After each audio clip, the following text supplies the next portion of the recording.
Across Canada. Don't tell me fucking Britain. I am a quarter English, I am a quarter Irish, and half Italiano. That's perfect. Yeah, good mix. Yeah, great mix. And a little sliver of Spanish. Somehow I don't know how that got in there. I got a great fucking from my joke at one point. relatives in Canada. What about your relatives in Canada? In Canada. That's where I get my not love of hockey, my somewhat fascination with hockey. Oh, I love hockey. It became somewhat a fascination when your organization that you chose as your backup team became a bunch of friggin' losers. Wait, who's his backup team? Vancouver. Yeah, but who's his initial team? They've imploded. It's bad. I would hope at the Penguins. Yeah. The Penguins have kind of imploded too. Well, yeah, but we're not talking about them right now. Hey, don't put fucking black magic on the Penguins, guy. Fuck the Penguins. They don't need... The Penguins are blessed. I bless the Penguins. I bless the Penguins. Who are you, Father Guido Sarducci? I'm whoever not with that I accent. want to be. I don't know if I could pull that one off. Now we're off the races. Yeah, I think so. Gents, I appreciate you doing this. Absolutely. See y'all. Absolutely. Appreciate you asking. It's an interesting, eclectic group, I have to say. And tonight, we're going to ask the question. Once he gets settled over here. What? You all good? You're not going to follow the chair or nothing? Everything's good? All right. Well, I mean, only after 3 whiskeys. Okay. The question is, has America lost faith in the idea of capitalism in 2023? I'll start by saying that I don't think it's a matter of losing faith in capitalism itself, but I think it starts with them losing faith in who's benefiting the most. I think that's where it starts. And I agree that that's a problem in a, objective manner, because capitalism is basically, okay, you work hard for a wage, and you earn those wages, you use that to buy other things, and those people will give you those things, get wages, etc., etc., and so forth. But now with the era of media exploding to what it has been over the last, 20 years, 10 even,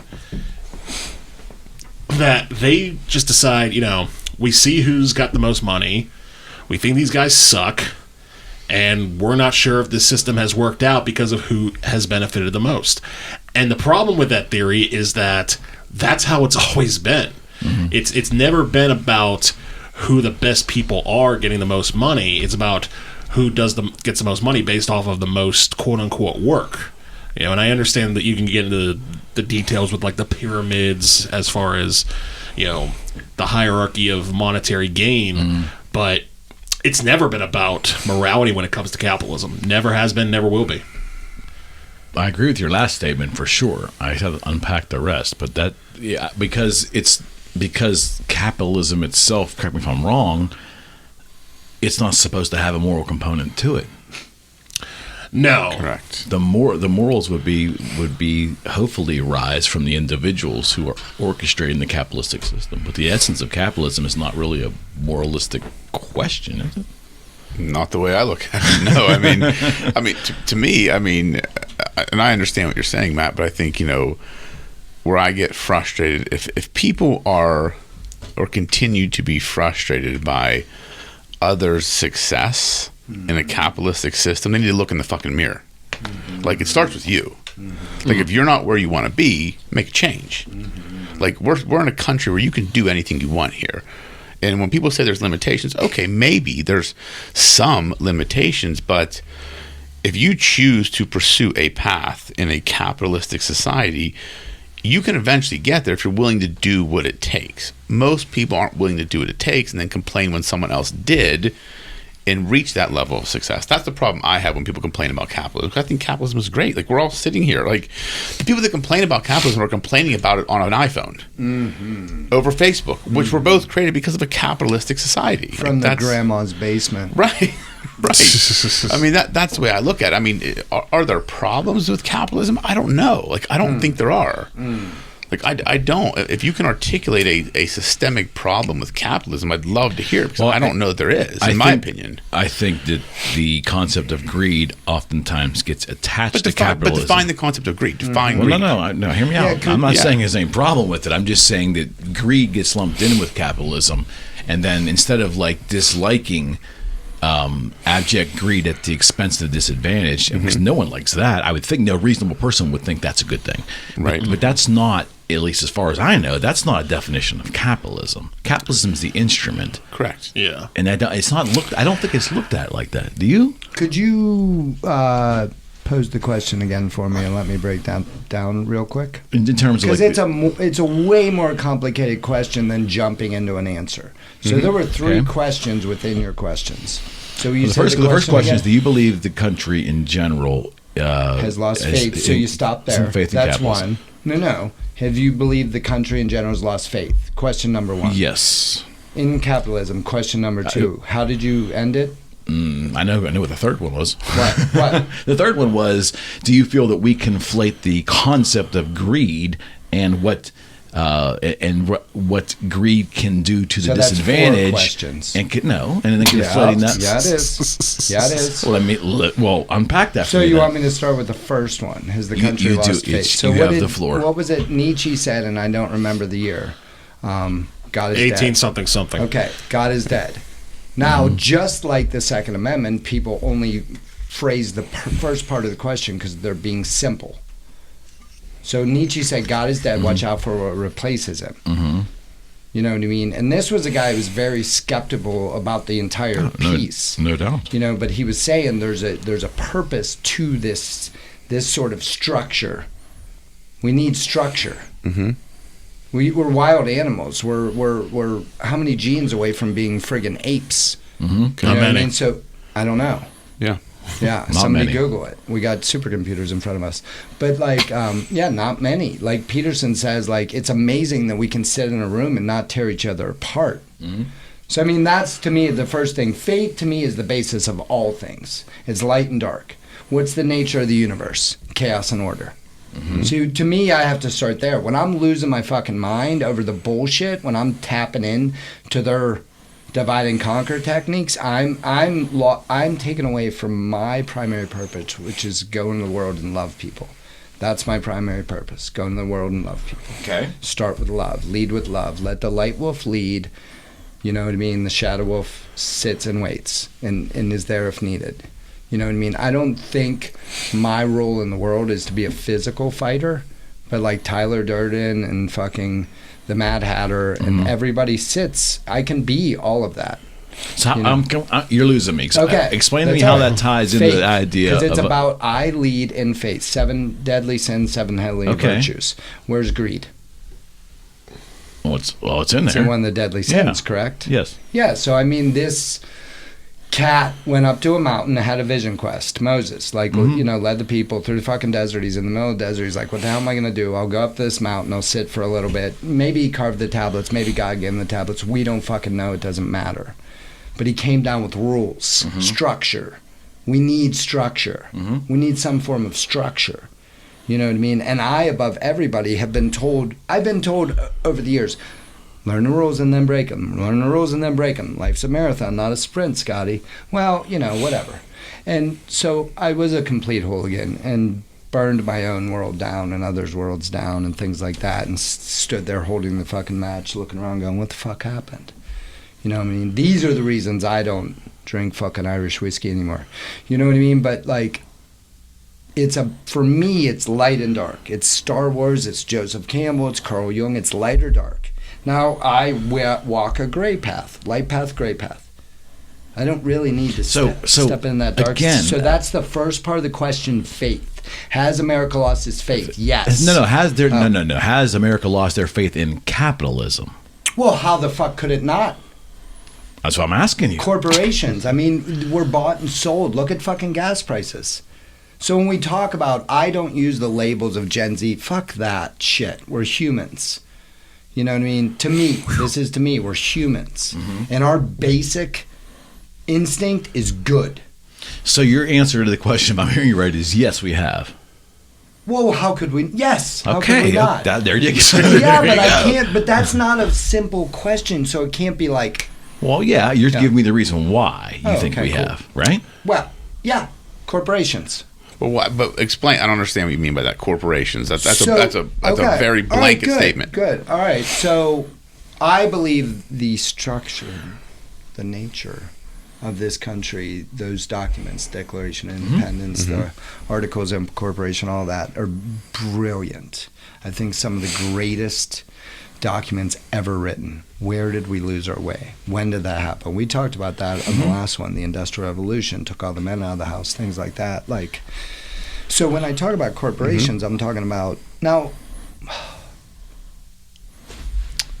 maybe I'm not talking about the corporations. Maybe I'm talking about the politicians. Like, when do we put NASCAR patches on the politicians to see who's bought and sold them? Sure. I mean, that's a different answer then, right? Yeah, you're right. Well, thank you for that, because I get excited. And I'm like, like, I want to run a corporation. We are off to the fucking races, man. This is great. But that's what's beautiful, is like that simple thing. Because of 2 psilocybin experiences this year, my brain went, oh, wait. It tilted. Scott, you can pause. Tilted. Yeah, tilt works. I'm cool with that. Yeah, but going back to the concept of greed, you were talking about the idea of losing faith in capitalism. I kind of think that trying to go after greed by dismantling capitalism, you can make the argument that's just pure laziness. I really do. Because does greed suck? Yes, it does. Okay. And does the altruism of whoever obtains greed... But define greed. Before we take this farther, tell me... Why don't we do that? Yes. Because we're talking about this term greed. Right. No one's saying what they think greed is. So what is everybody's definition of greed? I'll give you, to me, the most elemental way I can explain it is that if your desire to obtain currency at the expense of others' human basic rights and dignity. Okay. That's how I define greed. Because here's the thing. Because I also believe in enlightened self-interest, meaning that I understand how my industrious efforts can lead me to do great things and obtain certain wealth, because if I do positive things for the world. But if I attack the idea of capitalism at the pure expense at any cost of anyone else, that to me is greed. But again, I'll challenge you further. Unpack the cost of anyone else, because everything has a cost. Everything has a cost to it. Yes. There's always winners and losers, 100%. And I'm not trying to take that out. What I am saying is, I would just say there's no way to actually qualify it, because every unique circumstance is different. This is what I'm saying. This is why I'm getting this point. Like, you can't quantify greed. You can't define greed. Greed is different to every single person. Yes. So when we use the term greed, everybody needs to understand what they're taught from their frame of reference. There is no standard objective definition of greed. Okay. If you look at it across the board, you cannot. There's not a standard objective definition that everybody says that's what greed is. Because I look at it, if I want to acquire as much money as possible, maybe I want to do better things with it. But I don't need to tell people about that. Maybe I want to make $1 billion so I can help veterans.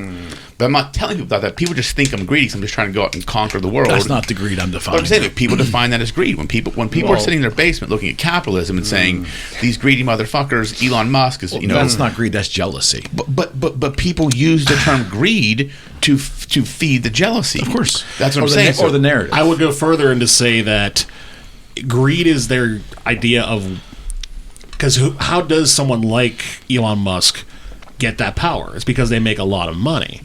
And so people think, oh, they're greedy, but the reality is that anybody, if they had that amount of money, would be fine. Wait a minute. You said, was that your definition of how Elon Musk got where he was? Well, okay, yeah, that's fair. Fair. Well, that's what I mean. That's an oversimplification of a man who is unbelievably fucking brilliant and worked his ass off. Right, and put his balls on the line. Like bet everything and he's he had. shooting fucking rockets into space. And I do believe within days of getting Twitter, really put a real dent in sex trafficking on Twitter.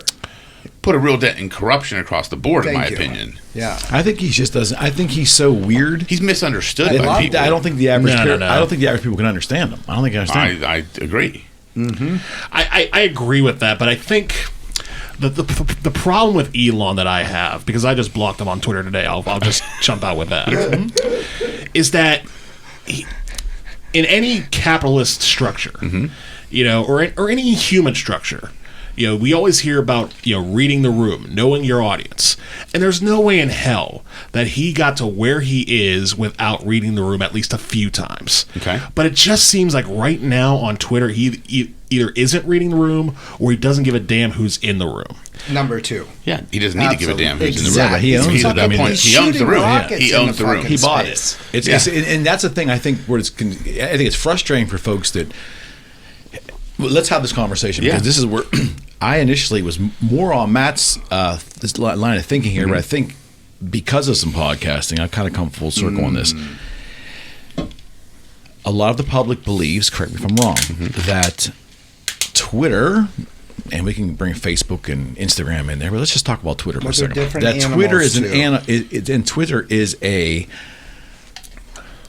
Twitter is a device for free speech. With technically, limited characters? it's not. It's not. It is a company. It's a corporation. It is owned by the shareholders, and they can operate that fucking thing pretty much any way they want. Isn't that why outside of really hurting humans? As long as they're not hurting humans, Okay. they can still. I mean, am I right? They can operate that company, and they can run it the way they wish. So long as they comply with Section 202 of the Communications Decency Act. Okay. Because if you don't comply with that, then you're liable for shit said. That's regulation. But that's again, this is the problem I have. Like, they're allowing shit to happen on there now because they have that. That's the law. Right. You cannot be an editor. As a social media platform, once you start becoming an editor, you're violating that law. Okay. Now you're subject to liability. Until they change that law, what they've talked about, they cannot edit content. That's where they went wrong in the past, in my opinion. And the government just let them fucking do it. In the 1990s, I can't remember the exact date. And why did they let them do it? Because the party was in power. correct, the money. Money. That's exactly right. I mean, it's money. But that's the thing. Now people are losing their shit because people can talk on there now. And the other side's getting a voice, and both sides are getting a voice now, and now people are getting pissed because it's not fair. It's not fair, and I don't believe that this is how it should be. Thank you. If you want to have a platform where you are not subject to liability for things that are put on your platform, you have to allow that unless it's harmful or like literally like has these high standards. You cannot edit content. Okay. That's the whole point of it. And then I think people, and I don't think it's the point you were going after, but I think a lot of people out there are talking about, well, it's bullshit now. He's letting all these people on this platform. It's like, okay, there's different voices now. There's different opinions on there. Like, that's just the way of the world. Like, sorry. Like, that's my whole point. Can I get a fucking hallelujah on that? Like, preach, church. Yeah, that was beautiful. And I do agree with Rocco in a lot of respects because ultimately, when it comes to something like that, you know, a lot of people say, "Oh, I can't believe, they're allowing somebody like Kyle Rittenhouse, for example, who's on Twitter saying what he's saying, or somebody like Donald Trump if he comes back." But they still let the others on. Biden still has an account, and And who AOC has an account. Right. I mean, and if you don't like what you see, just hit the damn block button. Yeah, I did. Don't fucking look. Exactly. Exactly. But they can't because they're sitting in their fucking mother's basement, their grandmother's basement, and they got nothing fucking better to do than sit on all these platforms, which are addictive. Oh, it's addictive. Which are set Well, up to be. Well, hold on one sec. Let me Okay. say a fucking All piece right. here for a minute, or I can do the. I can have the stick. I didn't bring my shamanic rattle because it seemed like it'd be oppressive. Just slightly. Just saying it out loud is right. impressive. So, but like, you know what I mean? If you're doing nothing to better society, and you're sitting in a fucking basement, and you're now watch the Social Dilemma. I'm very conscious of what these fucking things do. Yeah. And I had to turn it off halfway through because I was sick to my stomach about how I'm programmed. I turned off network news 25 fucking years ago because I had young kids. Yeah. And I wasn't going to expose them to it. Yeah. My father worked for Triangle News, which was one of Rupert Murdoch's first things. He set up the magazines in grocery stores. But you know what he'd do before he left the grocery store? He'd turn around all the fucking Star magazines so people didn't have to look at them. Wow. So I started doing my youngest. Well, they were 7 and 3 when I started doing it. By 5, my youngest would do it. Wow. Like, I have daughters. Yeah. Like, that type of bullshit. We are programmed everywhere. So are there problems with capital? Of course. Do we live in a democratic society? No, we live in a democratic socialist fucking society. I mean, for me, again, going back to the formation of this country was absolutely brilliant, and the corruption of Washington is single-handedly to blame. Single-fucking-handedly to blame. Super PACs. Now, I'm not going to get into whether or not I don't like Donald Trump as a person, but some of the shit he said was fucking on point. You know what I mean? But when you have people be like, oh, he's not part of the system. Really? Because his three chief people are the people who created super PACs, which single-handedly corrupted Washington. So, I mean, look at the picture of him in his gold fucking penthouse and his kids sitting on the lion, him with the Clintons. Like, let's not kid ourselves about what the problem is here. Because we get caught up in these fucking rabbit holes about, no, we know what the problem is. Put fucking corporate patches on the politicians so we know who buys and sells them. That's it. That's my proposal. It's not fucking hard. It's not simple. No, I mean, I get and that. I'll call these fuckers out. I'll go sit. But like local politicians this year changed Lindsey Williams. Changed my mind. I just met Kahari Mosley. I will go door to door for both of them. Because they're going up against the corruption. You know, I can't say anything about Fetterman because I don't know him. But here's the thing. Yes, you're right to that point. Sorry. There are, Rocco said this many times, there are tremendous people that enter politics, but the system is so corrupts them. Fucked. 2 years in, especially on the House of Representatives, 2 years in when they start the campaign, they got to start campaigning as soon as they get in there. Yeah, that's exactly it. I mean, that's what corrupts them. Is it the power or the money? What corrupts them is the money that comes from capitalism, or not just capitalism, but our corporations and our business in general, and that when they see the money coming in, that's what breeds the power. But I think power corrupts. Like absolute power corrupts. Absolutely. Well, money feeds it, don't you think? I don't necessarily know. Like if you get into a position of power, like you saw what happened during the fucking pandemic. Like good point. A pure abuse of power in some instances. Like people just got power hungry. Like literally, the CDC just came out and said masks don't work. Never fucking worked. Like literally just came out with that a week ago. Literally said they didn't fucking work at all. They don't work at all. There's all these studies across the world. Never fucking worked. It was a power play. So that was a week ago they did that. So what's funny to me is, so that's a week ago. We have a fucking weather balloon. We have shooting on a UFO. But what about that fucking train derailment in Ohio? The funny part is, did you guys know that there was a movie that was made in 20... I saw Denzel Washington? No, it's called White Noise. It was about a toxic train crash. Literally on Netflix. I got to go back and verify this. I just saw it. It's called White Noise. It was filmed in East Palestine. Ooh, get out of here. It was filmed, or they had extras from East Palestine there. Swear to God, I just saw this. I got to verify it, but they said it was about, because they were like, we live in a simulation. Literally, this movie was fucking made in 2020, was released on Netflix in 2021 or 2022, called White Noise. And it was about a toxic train derailment. Is this like Simpsons shit? This is prediction. What you have to understand, it's is not, it predicted it's right not by as Simpsons? simple as The Simpsons. So Aldous Huxley, Brave New World. Yeah. Oh, yeah. Very familiar with it. Yep. The chief tenants, and we've talked about this before, are you'll be controlled. A small amount of people own all the information. So 5 corporations now own, and I mean, it used to be 3,800 media outlets. I don't know what the fuck it is now. How many channels are on TV? Yeah, exactly. Yeah, shit ton. Fuck. I don't know because I don't have it and don't watch it. 800,000 So number 2 is will be controlled by pharmaceuticals. The name of pharmaceutical in Brave New World is Soma, which has a highly abused muscle relaxer right now. Some fucking cunt, miserable fucking cunt, in a board meeting said, fuck it, we'll call it Soma. They don't know, they'll eat hands full of it. 3rd, the sexualization of children. Now, is that the Simpsons? That ain't the fucking Simpsons. Yeah. Was he a prophet? Or did he know something we didn't know? It doesn't fucking matter. Take some mushrooms and you realize it doesn't matter. Yeah. And that's the part about, Well, take some mushrooms. Now, I can't just say that. Hold on. Take them in a very disciplined, integrated way. If it is first off, take the right mushrooms. No. If there's if you would be interested in something like that, you could always reach out to me. I have integration coaches. I have disciplines to doing it.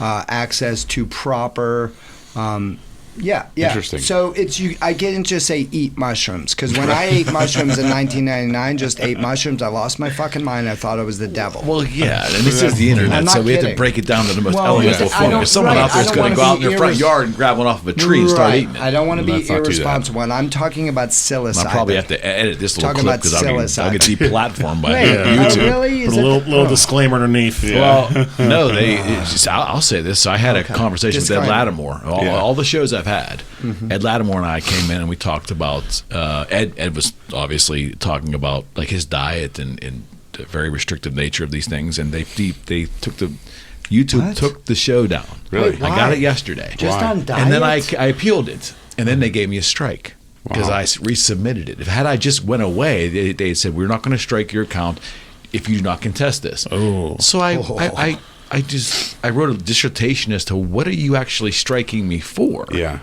Because advice on a keto diet Yeah. and don't eat sugar was somehow Yeah. not worthy of That's discussion. ridiculous. Yeah, I'll show it to you. It's unbelievable. Yeah, so that- I'm very cognizant now that anything can be done. yeah, pretty much. Yeah, the bullseye is on your back. Yeah, but I mean, like, it's so They can stupid. have fucking at me. Yeah. It's so stupid. Give it a whirl. Yeah, that was. I'm gonna hold on but to anyways, this. they're Great band, deep. by the way. They're deep. Who? Yeah, fan. The logo you're holding. maybe Oh, the what best. I don't know this. 79-year-old guy who's not lip syncing. Who? That's the Who. Oh, this is the Who. That's Yeah. the Who, man. Oh, I didn't know that. Well, there Yeah. you go. You I learned just thought something it was today. a Huh? I was a fucking huge Who bullseye. fan back in my high school I days. love the fucking Who. Yeah. Yeah, He's how there about from the that 60s. shit they said about Pete Townsend? Fuckers. Yeah, well, I think Yes. Pete. Did you read the book? We're way off subject. Yeah, wait, Anyways. Matt was about to bring up a point, so come back to your point. I think you were Sorry, about to there make was a a point. squirrel in the room. Or is it a white rabbit?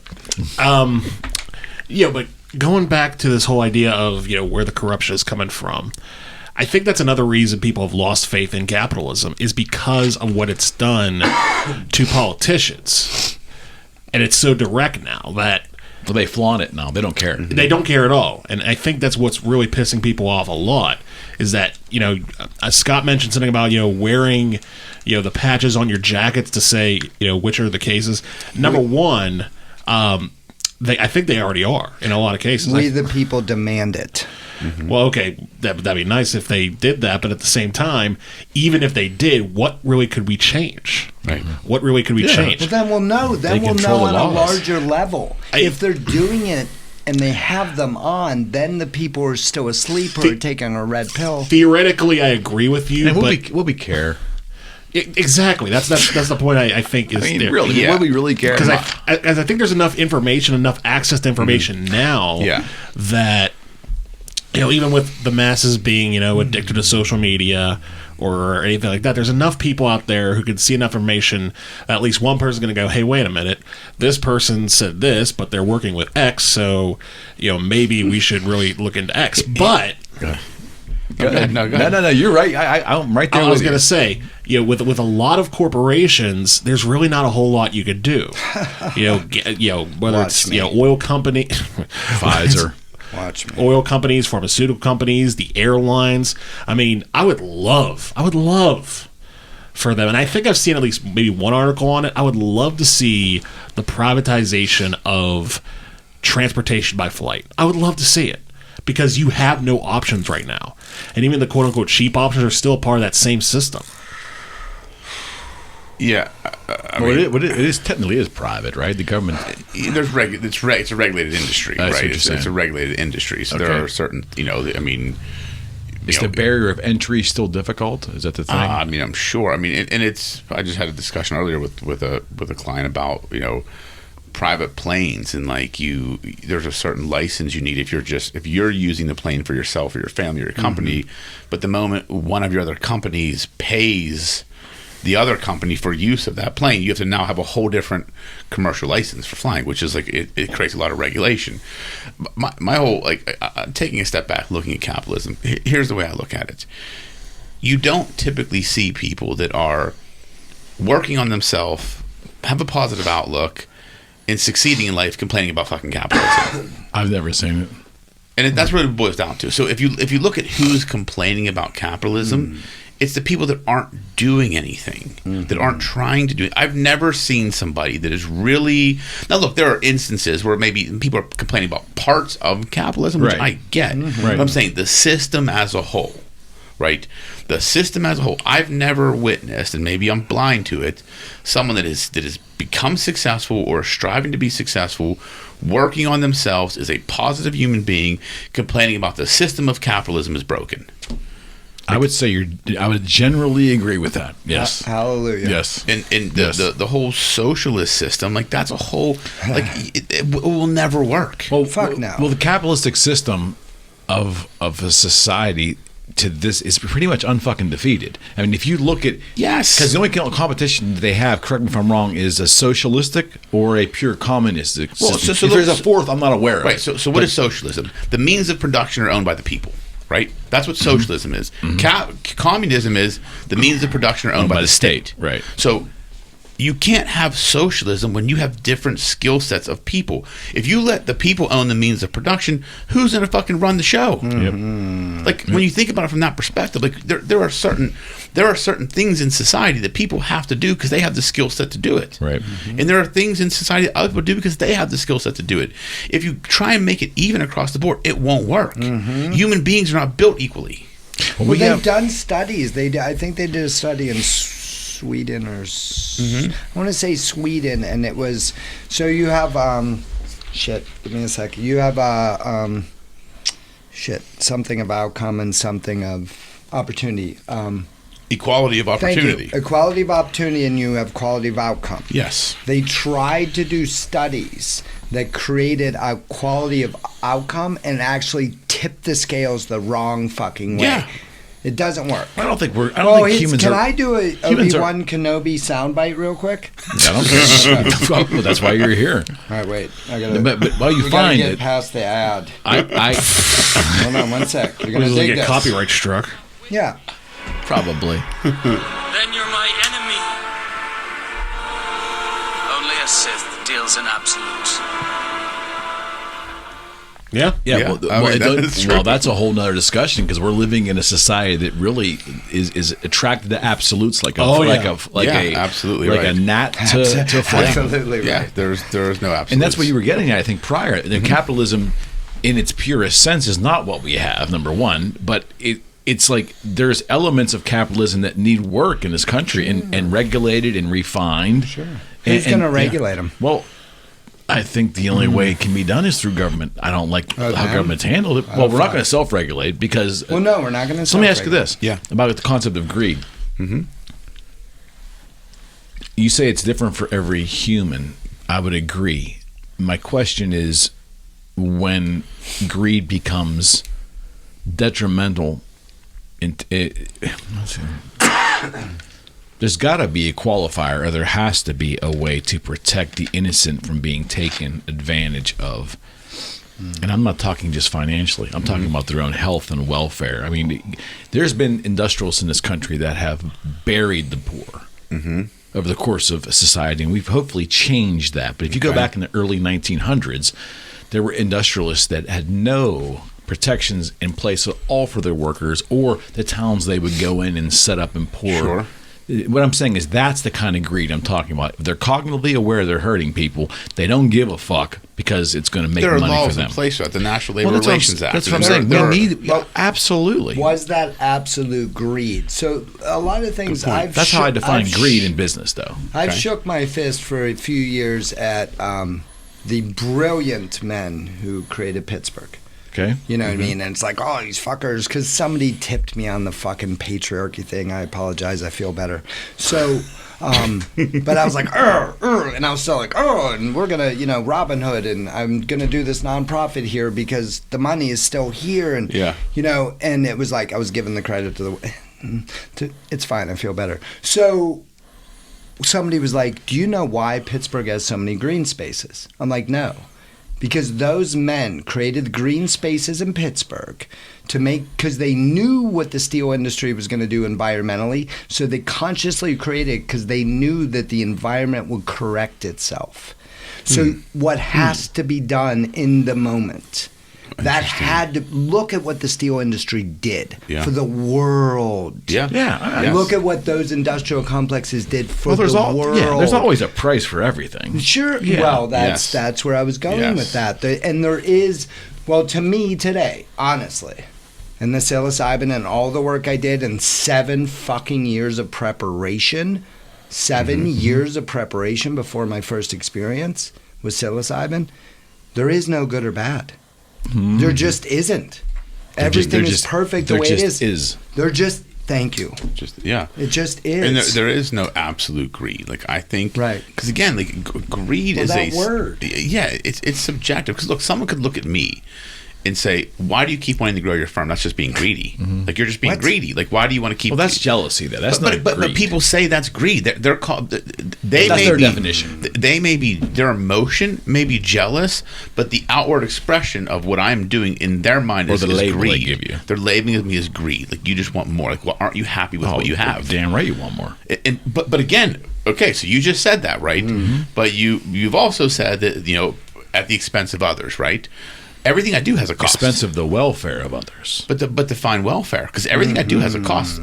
Any case I take, there's a winner and a loser, right? If I'm litigating something and I bury my opponent, that's their not what I'm wealth. talking But I'm about. saying, but you got to define that. I just found my new lawyer. How about the physical? The physical well-being. Let me label it that way. When you're physically causing the harm to somebody's health, I think I know where Eric's going with this. That's where I'm looking at. Okay, expound, because I want to understand. Not mental health, physical health. And I think it's just a basic concept of, and I think this is why a lot of people again are pissed, because I think, I agree with where Rocco's coming from is that what's wrong with making more, and I don't think objectively there is anything, or subjectively for that matter. But the idea is that if you have more, you give more in a sense. Yeah, sure, absolutely. Okay. Abundance. Yeah, Absolutely. I agree with that. But I think what are pissing people off is that they'll see people, they'll be building spaceships and stuff. Meanwhile, they'll walk down the street and they'll see a homeless person in the alleyway, and they put 2 and 2 together. It's like something's not right. And give them a fucking sandwich. Well, again, that's Take Or responsibility you for could give them the want you want to ads. change. I tried that one time and got almost fired from a company. You want to change the world. Yeah. What the fuck did MJ Okay. say? What did MJ say? Who's MJ? You talked about it in Jackson the beginning, Jordan? Rocco. What? It's look in the fucking mirror. Oh, look in the mirror. Make a Yeah, change. right. Well, again, this is You're that. upset Michael about the Jordan homeless for a second person. there. Give him $5. Well, give him a fucking sandwich. and that's where I have this whole problem with the whole greed debate and all this, because unless you are doing everything you can with the means and the methods that you have, don't tell me how to fucking live my life. Don't tell me that I'm being greedy and not helping. I help plenty of people. 1,000,000%. But I'm saying, but people get caught up in this. Like, to your point, right? You're saying that people see these people that, and maybe I misunderstood, but people see these people that have all this money, but then they don't see them helping someone else. So they equate that as greed, right? They're saying, I make all this money, but I don't see them helping people. But I mean, they very well could be. But what I'm saying, but I think people assume if it's not outwardly observed, for sure, they're greedy. They're greedy. They're like Trump was. Oh, he's greedy. He has all this money. I've heard stories, and I've witnessed and There's spoken to thousands people of stories where of- this man has yes. done more for Yes. most people that no, he doesn't Yes. need the publicity for it, Yes. right? But I was that one of those people a year ago. I will fucking admit I was one of those Yeah, people of a year course. ago, and I feel better now. Yeah, I got like as Monty Python in the Holy Grail. I got better. You know, Larry Ellison. You familiar with Larry Yeah, Ellison? yes. Okay, I guess Oracle, founder of Oracle. Yeah. He used to be one of the most richest men. I think probably like 7th or 8th, now 10th, 20th, whatever he is. But his knock all those years was that, because you go back 10, 15, 20 years, he was like almost one of the wealthiest men on the planet. And he did not publicize his charity. yeah. So the argument was this guy's not giving anything. Are And we he, supposed to and he put it- refused to answer. He goes, I earned the money. Yep. Yeah. I will spend the money the way I want. And I do not owe you a ledger to show you how I spend my money. Right, exactly. Meanwhile, when it all got unpacked and he basically released years later this new Larry Ellison Foundation, he had given freaking billions. Yeah. And here was the tracker going all back all these years, but he didn't feel that he didn't feel that it was anyone else's business what he was doing. Correct. Because he was not looking for publicity from it. But he got indignant when they started nailing him down. Yes. Two points to that. Number one, I agree with that philosophy, because I'm pretty sure it says somewhere, I forget where in the Bible, about your tithes in public, or do not these things in public, for those who do it in public are fools, or something along those lines. I mean, I know that if you want, you're right. I can expand on that, but you're right. Yeah, absolutely. But and secondly, when it comes to the idea of the media, I think that is really just the essence of capitalism in a nutshell. Because what did the newspaper want, or what that publication want from Ellison? They wanted information. They wanted the big information about what was out there. And why did they want it? Because they wanted a good story. And why do they want a good story? So they could sell papers and make some damn money. Yep. Glenn Fry. Yep. Yeah, it's almost like they're in the process of attacking. Because the funniest thing in the world to me is a liberal slanted newspaper. It's the biggest facade there is. No, I actually believe that. Or you can even say the same for a radio station. I mean, you all the tenets of these ultra left policies, but they don't apply to you making money. And you want to exploit these policies in our consciousness, right? Because you want attention, right? And attention brings you money. Right. It all comes back to everybody, for the most part, sees the benefit and wants the benefit of capitalism, especially those that want to tear it down. Yeah, I mean, look at the AOC when she was like selling T-shirts, tax the fucking rich, but yet she's selling T-shirts saying tax. She's a politician in Washington D.C. right? And exactly, and they all like to attack the system, but also be very engaged and benefit from the system. The $75,000 dress she wore, where she attacked the wealthy on the back of the dress. Correct. It was $75,000 Did she pay dress. for it? Somebody paid for it. She didn't fucking no, pay I think for she got it. dinged for that. I think she got an ethics complaint for that. I think it's an oversimplification if we just point at ultra left. Oh no, but it's ultra right too. I mean, there's problems there too. Right. Like, right. But they're different problems. Well, right. Well, 100%. yeah, but yes, you can't just point at one without mentioning the other. Well, let me ask you this. Yes. We're talking about capitalism, and that's generally an adopted and revered philosophy on paper from the conservative Republican Party. Would you not agree? On the Democratic side, it's a mixture of moderates that love the system, and there's a lot of left-wingers that don't. But if you go all the way to the right, they're still in love with capitalism. That's the only reason why I went to the left, because that's the most vocal group of humans that don't like it. Yeah, they want to fight against it anyways. Yes. I just don't know where and that's where I guess I want to talk about. Like, it's got to be an uneducated portion of the public that really yearns for socialism, because on this purest sense, it's if there's no money to generate taxes, you can't benefit from the taxation. Well, why don't we tax churches? I don't know, it's a whole other conversation. But you see my point? Is it? I think. Well, the point is, and again, I've spoken to people that are all social. I mean, explain to me socialism. They don't get it. And no one can articulate what it actually is and how the system actually works and functions. They just think everybody gets shit. Yep. Everybody gets shits for free. But like, I don't need to take care of myself. Someone else is going to do it for me. Unsophisticated. Yes, we fucking are. No? Yes, we fucking are. No. We are. I don't think that's correct. Wow, we are not man. that. So the system isn't broke. It's built this way. I took career vacation. I was working at Bonefish Grill. My friend came in, who I'd known for many, many moons, with his new beautiful Venezuelan wife. Oh my God. And I'm bitching about America. Because, again, a few years ago, I got better. And she flipped the fuck out on me. And I respected it and heard it and received it and told her she was right. Yeah. She was like, go to fuck down to Venezuela. Yeah. Don't be a fucking asshole, Scotty. Stop dealing in absolutes. This country is fucking brilliant. Look around us in this room. Look at my dripping fucking... I got no money. You know what I mean? I got no fucking money. But I give and give and give and give and give. I've been clearing out my house for 2 months because Tyler Durden told me the things you own end up owning you. And the abundance that Rocco is talking about comes. Like, seriously, will you be my lawyer, please? Yeah, absolutely. All right, I got a project coming up with some tea and water. You got it. That I'd love to help you with. Yeah. I mean, you to help me with. Absolutely. Yeah, But abundance is, and this was the JC talked about this. And I don't know this exact quote, but what you're talking about. Did you ever see somebody took a picture of Keanu Reeves giving a kid money? Did you ever hear his fucking response? He was pissed. I did not hear about this. He is somebody that has gone into the power and all the money of Hollywood and somehow come out. Yeah. Why? Look at that man's discipline. Yeah, absolutely. I agree with that. So that abundance piece, or that, the prophecies. So what you're talking about is JC was talking about the Pharisees, and they were standing on the corner. Hear me through for this. It'll just take a few minutes.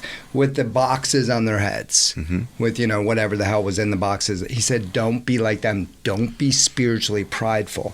So tell me, and again, I've made peace with it, what happens with Christians every Ash Wednesday? What do?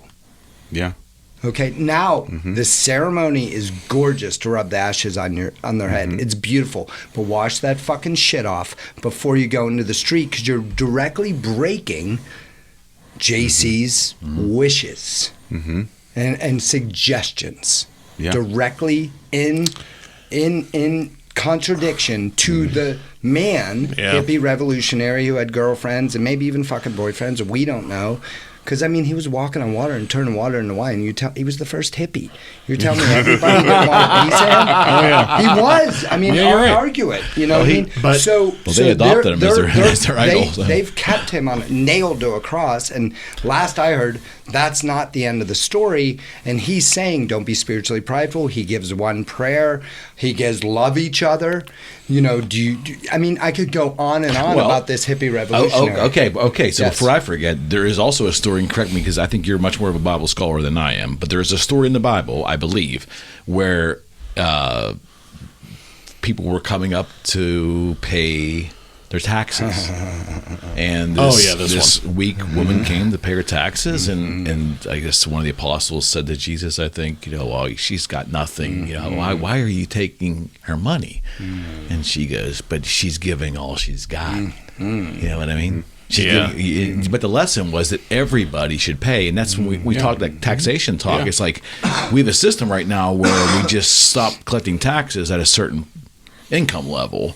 But if you really look at it, really, no matter what the level, everybody should pay. So wait, some form of taxation. Did Jesus say everyone should pay? Yes. So yes, he took the woman's money and put it in modern times. We're not doing that. We're not doing that. In modern times, if Jesus showed up today and he went to, I'm not going to name any churches specifically, but to a fucking church that is selling Starbucks in their fucking church, would he flip a table? Can I flip a table? Because I want to flip a fucking table, and no one lets me flip tables anymore. Well, this one's bolted down. You can't get this one. I don't want to flip this one. I dig you guys. Well, I think you'd have to go back to the original question. How would Jesus get here? Spaceship. Well, what did he get here? He never left. Yes. His mom died a week. This is a whole nother podcast, man. Right. I am direct contact with things that you would not understand. I don't want to fry your brain. All right. Well, that happened a long time ago. Yeah. No. When it's just the three of us, that happens like instantly. Okay. I'm well over my head with these two. But there's like a whole nother realm that I deal in. So, yeah. We're back. Thank you for allowing me to tell that story. It's a good fucking story of fucking proper Russians and military and fucking crazy Irishmen and crazy Karens. So, help me understand this. Traditionally, over the years, the counterculture originated, I think, strongly in academia. Would you not agree? Colleges and so forth, coming out of the late 50s into the 60s. So what is common? Is that right or wrong? You think that's right or wrong? I think you're onto it. I think the counterculture stems from something a little more inward. I think academia is what legitimized it. Because I think it was just a stretch. Well, no, because can we define counterculture first? Can we define legitimize? Yeah, well, that's what I mean. Well, basically, what I was saying is that if a bunch of people decided, okay, we're going to start smoking pot, listening to some rock and roll music, and wearing tie dye and grow our hair out, grow our beards out, and bathe in the mud. And they didn't have any sort of intelligent association with it or perceived intelligent association through academia. Mm-hmm. They'd look like a bunch of dumbasses. But because it was happening on college campuses, because professors were saying, hey, they might have a point, that's what I mean by legitimizing. So we're talking about America culture, because there was a guy 2,200 years ago that was in the desert wearing burlap sacks and eating honey and eating grasshoppers and We're talking about the living- 60s. Oh, we're talking. Okay, well, you have to fucking define Okay, it. so yes, I understand. I forgot who I was sitting American. with. Yes, I get it. So what I'm saying to you is, where I'm going with this was that obviously there are elements in a lot of major universities that make it sport to attack the capitalistic system. Would you not agree with that, or is that hyperbole? My friend just had an You experience. think that's right? I think You you're think right, that's yeah. generally right? Yeah, my friend's Not every daughter. university, but Yeah. you think there's elements of, especially state-run schools, Yes. not private Yeah, schools. that's a good point. Okay, Wait, so what's a state? Wait, hold on. It Because takes- again, I think that take state funds. A school that takes the most of the state funds and thus is regulated through a board, but of course with a lot of state influence. my friend's daughter just had an experience at America University in D.C. Is that a state run? I would have no idea. But I'm talking about counterculture in Well, this regards is- to the attack on capitalism through academia. This is a related. That's what I Okay. mean. This is a directly related story. I'm asking a question. Yeah, yeah. But- It's the attack. I believe that the modern day opinion of capitalism in a negative light, how it exists today, I think was perpetuated by academia in the 60s, late 50s, 60s, Agreed. and 70s, 80s, and carried through all the way to the 90s. And then it got really different. I don't know if it was specifically capitalism, but a lot of other aspects of society were lumped in there. Yep. And that became a pure counterculture movement. And I think that that's real prevalent today. And I think that message doesn't just always land on the student. I think it lands on a broader audience now because of social media. But okay, if you were gonna have a Look at his counterculture, hand, the hand. if you're gonna have a counterculture movement, what's the alternative you're setting forth? Because in my opinion, if you have a counter opinion of something, right? You're saying they created this counterculture. What is the counterculture? What is the better? Capitalism is bad. But what is good? You can't just say socialism. something. But you can't. But they're not. They're articulating it that way. I don't think they are. I think you're probably right. I think because all they're doing is, and this is my problem They're with this tearing whole. it down with no solutions. Correct, and this is the problem when you have these counterculture arguments. You can't just say something's bad without providing a solution. Absolutely, man. And I think that's the main problem, because the only two solutions But what I'm saying are is we're- socialism and communism, No. and they're hideous. But what Those we're are saying is not- we're giving validity to these people that are Right. tearing down a something because it's bad without being to articulate intelligently what the better alternative is. Correct. But yet we, as a fucking society in the media, give validity to this bullshit is why it perpetuates. Because we like to cause strife. We like to keep people divided so the politicians stay in fucking power, so they have perceived problems to solve, and the media has shit to talk about. That's the whole point of this. In my opinion, when you create these countercultures and create this divide, because again, like I've said it 1,000 times, 80% of us kind of all want the same shit. Like, I'll pay my fair share in taxes. I want to help people. Don't tell me how to fucking live. I won't tell you how to Don't live. tell me how to spend my money. Right, like I'll do what's I know what's right. I have my morals. I don't think my morals are better than yours. I think as a country we all kind of want the same shit, but yet we keep giving validity to these super ultra left and right arguments that cause this strife, that cause this fucking disconnect in society to keep politicians in power so they can keep. We have problems to solve. Elect me. I'm going to solve the problem. All I'm going to do is create more fucking problems. Then the media keep chirping, yes, look at all these problems. Look at this person. Instead of actually fucking solving problems. Yes. We don't do that. I get it. But and for this argument, the only group of citizens that is attacking capitalism that I'm aware of is the far left. That was a Sith. I don't thing think to the say. far right, which I'm not in love Absolute. with personally, Sure. I don't think their motto is tear down society. The anarchists are coming from the far left. I agree with that. For this, Yeah. am I right or wrong? I would, when it comes to capitalism specifically, yes. When it comes to the idea of quote unquote tearing down society, I think there is arguments to be made on both I'm with the you. ultra left and I'm the with ultra you. right. It's I'm just with a, you. it's just a Okay. difference of how you would want to do it. and I don't agree with that at all. But to Rocco's point about how we keep getting validity to the dumbasses, the people who how we keep giving Better way to say it, Matt. Yes. how we keep giving validity to people who are shouting the loudest with the littlest to say. Yes. Great point. It's basically entertainment. It's entertainment at its core. Yeah. I mean, what let's say you're getting off work or you're taking a lunch break. You go in the break room, you turn on the TV, and there's an episode of Jerry Springer on.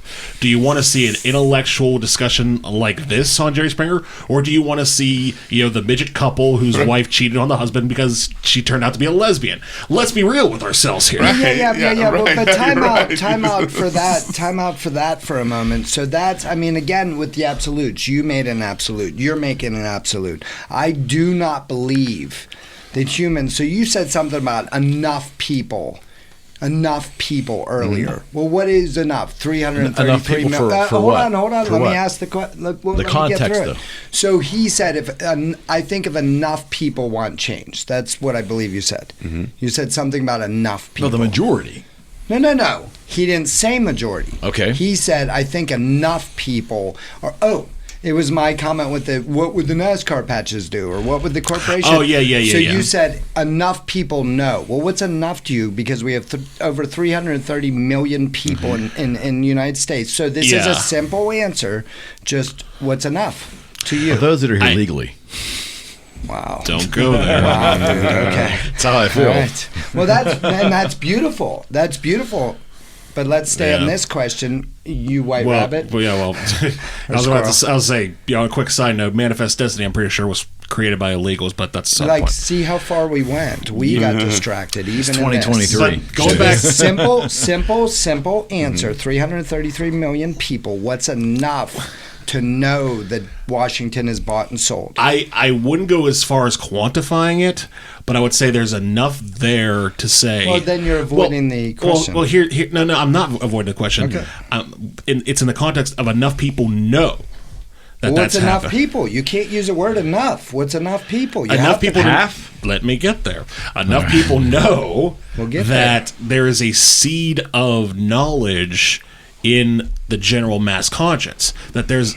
What's the problem? I'm saying that I don't know what you're headed for either. Yeah, because I'm saying that. Well, if we would simply answer, you're trying to get him to give you an absolute, and not an absolute. But you're asking for a number. You're asking for a number, and a number's absolute. Well, give me range. Enough people to make a change. Yeah, but that's I don't know you. I wouldn't even go that far. I wouldn't say it's enough people to make a change. It's enough people to create the seeds of knowledge there, so that if there is an element to make a change, there's a push to make a change, that the seeds are there. There are people who know what's going on, but there's not enough people for there to be something done about that. So maybe that's a good point, Rocco, that it's not a number. Right. It's not, and that's I'm into that's that. the point I was trying to make too. No, I'm into that. Why? But I don't know you, so I don't know your communication styles. I don't know. So, anyways, where I was going is I'm so lost right now. I know, that's okay. That's okay. You'll get to rewatch it. So, and then And edit it. I can send you notes. I can help. So, I don't believe that humans are getting dumber. Look at Game of Thrones. Okay? Look at fucking Harry Potter. Every archetype from the beginning of time she captured in that. And these fucking books are this thick. My daughter was 8 and she would consume them. 4 fucking days. So you see War and Peace shit, 4 days. And how many? 7, 8? Yeah. Series? Humans are not getting stupid. We don't want 30-minute sitcoms anymore. We the people, the majority of the people, I believe, and if you look at it, there's this amazing blue and red thing. You could look at the map of country and see blue and red. Let me get through it. You could see blue and red. The majority of the people want Game of Thrones. They want unbelievably complex dramas. So my novel comes out on St. Paddy's Day. My first novel, the first 200 copies. There are 7 characters in it. So I got lucky to have an editor that wanted to help me out because he knows I don't have any fucking money. He goes, give it to 5 friends for the developmental edit. Just make sure it flows, make sure it makes sense. So I give it to 5 friends and 2 author acquaintances. Every person attached to a different character, which is why I wrote in 7 characters. We want unbelievably. What are the most popular things on TV now? Not Jerry Springer anymore, man. True. You see what I'm saying? We're I see what getting you're saying. smarter. Our consciousness is expanding. I agree with that. But to counter that, I would say because of the expansion to where we have gone, the level of intelligence in the programming that we have, whether it be television, books, movies, what have you, even music. Is it all bad programming? Well, no, I'm not going down that road. What I'm saying is I think that because of the levels of intelligence that we showcase that we can have, and when I say we, I mean all of humanity, that because of the heights that have been reached, it makes the regular lows seem that much worse.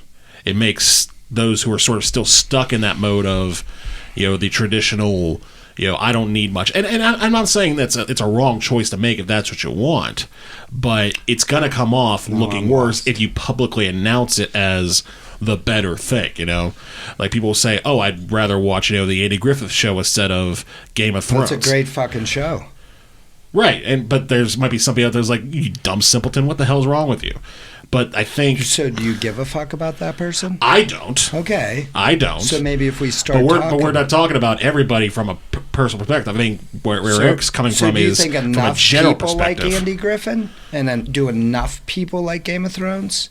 I don't have a fucking clue where we are right now. Yeah, well, I Like, know. I'm just being- yeah, I'm just being honest. I got lost in the middle of that. I got lost in all Well, of you were everything. asking him about what is how many. Well, because you went from the 333 million in the United States to then you went to the world. Let's take this piece by piece. You were speaking about absolutes, and then you asked the question of define enough. You were asking him to define it in an absolute because you were looking for a number. Right, you can't do that. Agreed. Enough is subjective. Thank you One for- can be yes. enough if one makes a change. Nice. Like that's how you have to look at it. When it comes to anything, one can be enough.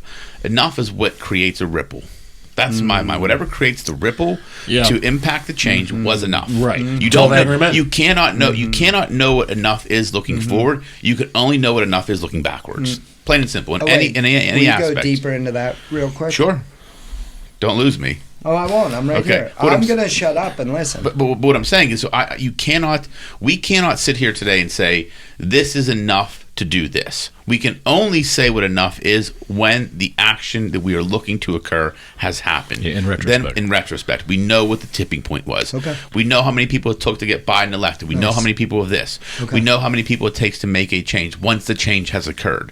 So we can't ever talk in an absolute like this is enough. point. Okay, I like that. Like that's how I look at it. You cannot do that, and that's I'm trying to unpack that piece of it. Yeah. The second piece about the intelligence, yes, I believe human beings are way more intelligent now.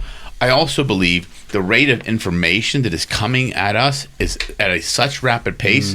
Our brains have not caught up to the place where we can consume and process the amount of information we see on a daily basis. So we seem to be dumber because the amount of information coming at us is 100 times more than it was 10 years ago, and we can't process it quick enough. Correct. That's why some people think that we've gotten dumber. We've not gotten dumber. The rate of information has increased exponentially that we can't process it fast enough. Why are we not sophisticated enough, do you believe, to manage that? Why do you think? Our brains haven't developed that.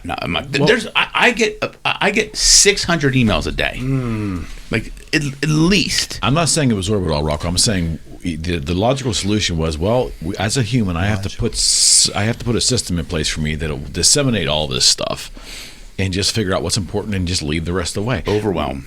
We don't do that. It's overwhelm. To do Information overload. It is. It really is. And then what is the answer for a large a large percentage of the? And again, the system isn't broke. It's built this way. What is it? Look at Huxley. Okay. Everybody gets a label. You got anxiety. You got depression. You're bipolar. I'm just fucking out of my fucking mind. Yeah, What's the answer in America? What's the answer in America? Yeah. Take a fucking pill, and make no Or mistake, avoid, I am a massive cannabis advocate. Okay. Make no fucking mistake. They only made it legal because it was now. Again, I know lawyers, judges, brilliant people who use cannabis. It's the only drug. It's a coping mechanism, right? Well, it's a way to dumb us down. I would not argue with that. I agree with that. Now, I'm not saying cannabis is bad in any way, shape, or form. Alcohol is not bad. You know what I mean? Like all these things, but our nature, the system is built on fear and desire. Fear and desire make us good consumers. Yes. So what do? We consume. I mean, watch fucking Fight Club 10 times, please. And then let's just have a discussion on Fight Club. Because it's all there. You just broke the first rule. Don't talk about Fight Club. But no, you're right. I am Tyler Durden, so I can break all the rules. But you're right. It is. I mean, society is based upon fear and desire. They're two animalistic emotions. Capitalism is based on. Sure. I don't think society is. Well, I mean, I think I would say the society we live in America, which is a capitalistic society, is based upon fear and desire, which are two of the most primal animalistic emotions, right? The two most primal things, fear and desire. Like, that's it. Think about everything you do in life. It's to avoid pain or to seek pleasure. Everything you do. If you break down every single thing you do in life, if you boil it down to the essence, it's for one of those two reasons. But isn't there enough people that actually like pain and seek to experience pain in an integrated and responsible manner? Well, if they like it, then it's not pain. Why? By definition. That's a good point. What's the definition of pain? Yeah. Like, I had a plant dripped into my eyes on February 1st. Willing to voluntarily with one of the greatest plant she's in Costa Rica now, one of the greatest plant I'm going to do my first plug, Entheogration. You can go on my Instagram and find her. Yeah, that's a big word. I know. Well, go on Awakenings Collaborative Wellness on Awakenings Collaborative Wellness on Instagram and shoot me a message and all. But she's one of the greatest plant medicine experts in the world. She goes and she burned your eyeballs. She goes and studies with these tribes, and this was, she would say better than I, but it's a plant out of Ecuador. I want to say a tribe in Ecuador, ancient medicine, and it's a leaf. And the men in the tribe drip this leaf that is like dripping chili powder into your eyes to improve their vision in hunting, not just with their eyes, but their third eye. It's fucking glorious. And so she taught me, there was a dieta behind it. I mean, the people in my life are helping me ascend to something different. So... And everybody. That's working. Everybody I heard talk about this was like, "Oh my God, it's horrible! It's horrible! It's horrible!" And I'm like, "What?" And I sat there, and so she tells you what the plan is, the people that discovered it, what it's used for, what we're gonna do, how she's gonna do it, and thank God we got to spend time before she got on a plane to Costa Rica the next day. So I laid down. And she said, I'm going to drip it in each corner of your eye, and then you're going to open your eyes. Okay. So I did. And I mean, whoop. And I'm like me, because I'm a lunatic. I'm trying to get it all through my eyes to experience the discomfort in the best way possible. And then I say to her, because we've been working together, we met in Samhain at an alchemical fire circle. And Samhain is October 30th. And so... I said, should I open my eyes? And she goes, Tomete noche. Know thyself. She's been guiding me to trust myself. And you're saying that was pain. And you seeked it. Yes. But here's the alchemy, the gold. I close my eyes because I see visions when I close my eyes. Green cobra. Okay? And the cobra said, breathe. And I took one breath, and the cobra turned around, and there was a Celtic cross on the back. Cobra turned back around and flicked its tongue and slithered away. That day was symbolic, or St. Bridget's Day, if you will. It is the initiation of Celtic spring, which is where the fucking groundhog bullshit comes from. I'm so lost right now. Well, but you get to rewatch it, and you can. I mean, I can send you the information. No, on I this understand, stuff but I'm trying to. The idea I is don't know about where pain. we got off on. Well, pain. So I mean, there's a he said fetish community. it's not There's a if you fetish urinate, community. the definition. It's not pain anymore. Well, by that's what we definition. have to define pain again. Then I thought that's what you were doing. You I poured look, the shit I- down I- for I- him. but I look at it this way. Okay. Pain is something you're trying to avoid, right? Pain, discomfort is something you're trying to avoid. Yes. So typically in life, we do things for two reasons: to avoid something or to seek something. Okay. Pain or pleasure. So however you define, everybody's pain is Okay. different, When right? you work out, and That's you- pleasure to me. It's pain to that other was- people. that I was- seek that. that was So what I that is was not getting at. pain to me. It's a discipline I've built. Yes, it's uncomfortable, Right. but it is a pleasure I seek. Other people think it's fucking miserable, and that's pain to them. So they don't work out. They avoid it. I seek to do it because it is pleasurable to me. So everybody's definition of pain is very Like a fighter. A It's fighter to goes into the themselves. ring. They're Adrenaline, yes, the adrenaline rush of it. Yes, they're seeking that. But is this still when he gets popped in the eye? Is that still pain, or is that something he's seeking? Like That's for each person too. You can't define that for them. Pain is subjective. Your pain, like there are certain things that don't bother me at all. Like other things, people fucking will pass out. You get a shot, they pass out. I'm fine with it. Like everybody has a different tolerance of pain or a definition of pain.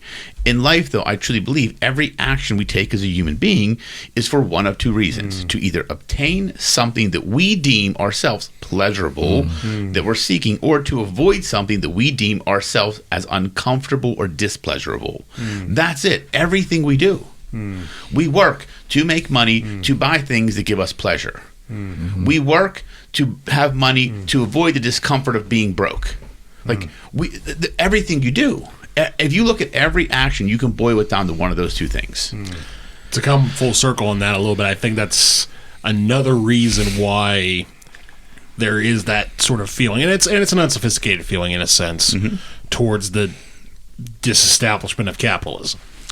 Is that you talk about people seeking pleasure through capitalistic means. Okay. I think there's a lot of people out there that are either struggling to find it or they're, becoming impatient with it. And that's part of it too, becoming impatient, that's a problem. But they look at the system and say, okay, I've sought, but I have not found pleasure. And I'm talking about the people. I'm not talking about the people who are making minimum wage and wondering why they don't have a Ferrari. I'm talking about the people who busted their balls for 15, 20 years and are wondering why they're still struggling to pay a mortgage. Sure. Okay. So I will speak next. I have a viewpoint on that. I think we as people have to stop sometimes on the journey and assess where we are. I think people just pick a path, go on a path for 10 years and realize, well, fuck, did you ever stop along the way? Like, life is a pure self-assessment on the regular. Oh, yeah. Every year, every 6 months, every 3 months, I'm assessing everything I do. Are these the right actions I'm taking? I know where I'm trying to go. Are these the right paths to get me there? I know a lot of people, to your point, like I think you're right, like a lot of people will go 10 years in a job, 15 years in a job, and never look up and look around and say, is this the right place for me?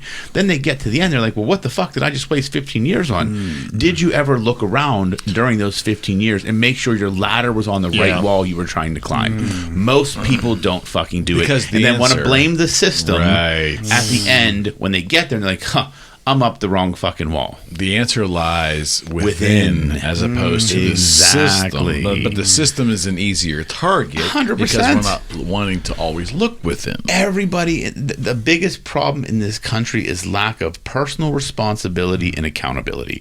If people took fucking responsibility for themselves and their actions, this world would be a lot better of a fucking place, in my opinion. We'd be kinder to one another. We would treat people the right way. We would do more for one another if we all took responsibility instead of always blaming someone else for the lack of what we have.